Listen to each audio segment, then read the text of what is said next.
America has a long history of protests. That's probably not surprising to you, seeing as the country was started by one. But let's take a look at some you've probably never heard of. The year is 1894, second year into the worst economic depression the country had seen up until that point. A businessman named Jacob Coxey Sr. organized a march on Washington, what he called Petition in Boots. He was demanding that United States Congress allocate funds to create jobs for the unemployed, like road construction and public works, and to pay workers in paper currency to increase money in circulation. The march started on March 25th, 1894, in Massillon, Ohio, with 100 men. And along the way, the march had grown to 500 men by the time they had reached Washington, D.C. Coxey and other leaders were arrested the following day, and interest in the march didn't last long after that. But this was the very first protest march on Washington and inspired a series of other protests by railroad workers leading up to the Pullman strike later that year. And Coxey wasn't done there. He organized another march in 1914. They weren't successful immediately. Coxey's views were very much ahead of their time. But his ideas were later implemented into FDR's New Deal. Also, a very important person who witnessed Coxey's march firsthand was L. Frank Baum. Many believe it was Coxey's army that influenced much of The Wizard of Oz. Now, let's talk about the bonus army. But to fully understand the story, we have to understand the history of military bonuses. Wartime bonuses in America started in 1776, meant as a payment to cover the difference between what was earned against what could have been earned had the soldier not enlisted. Also passed in 1776 was the first pension law for disabled veterans. In 1783, former Revolutionary War soldiers marched on the Philadelphia State House where Congress was meeting. They threatened to hold the members hostage until they were paid back wages. And of course, Congress fled to New Jersey, eventually passed legislation covering pensions and bonuses.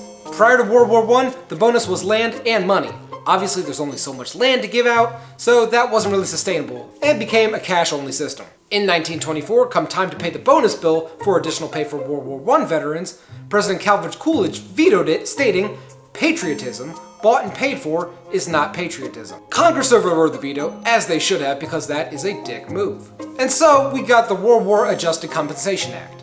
Each veteran was to receive $1 for each day of domestic service, up to a maximum of $500, which in today's money is about $8,500, and $1.25 for each day of overseas service, up to a maximum of $625, which is about $10,670 in today's money. Amounts of $50 or less were immediately paid out. All other amounts were issued as certificates of service, maturing in 20 years.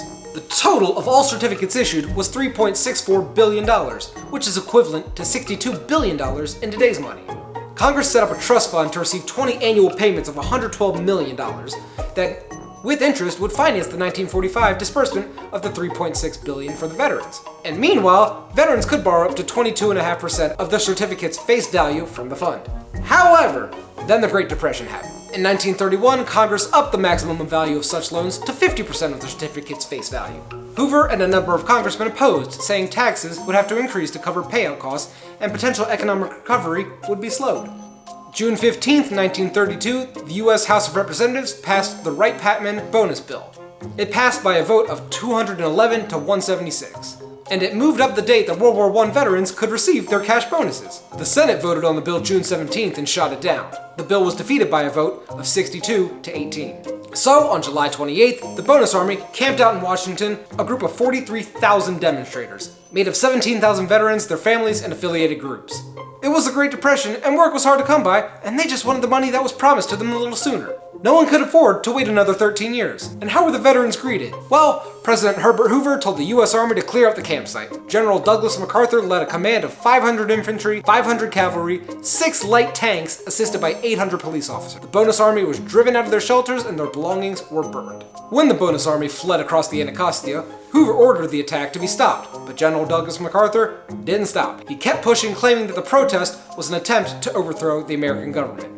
55 veterans were injured, 135 were arrested, and 2 were killed. William Hushka and Eric Carlson were both later buried at Arlington National Cemetery. An Army intelligence report that was declassified in 1991 indicated they believed the Bonus Army intended to occupy the city permanently and inspire communist uprisings in other major cities. Future President and then Major Dwight D. Eisenhower was one of MacArthur's junior aides at the time.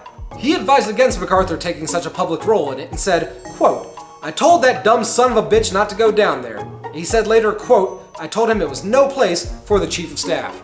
It did end up being a disaster for Hoover. It was an election year. FDR, who ran against Hoover, won in a landslide, winning 42 states with 472 electoral votes. Hoover won 6 states with only 59 electoral votes. 4 years later, in 1936, Congress passed the Adjusted Compensation Payment Act for the immediate payment of $2 billion in World War I bonuses. The House vote was 324 to 61. The Senate vote was 76 to 19.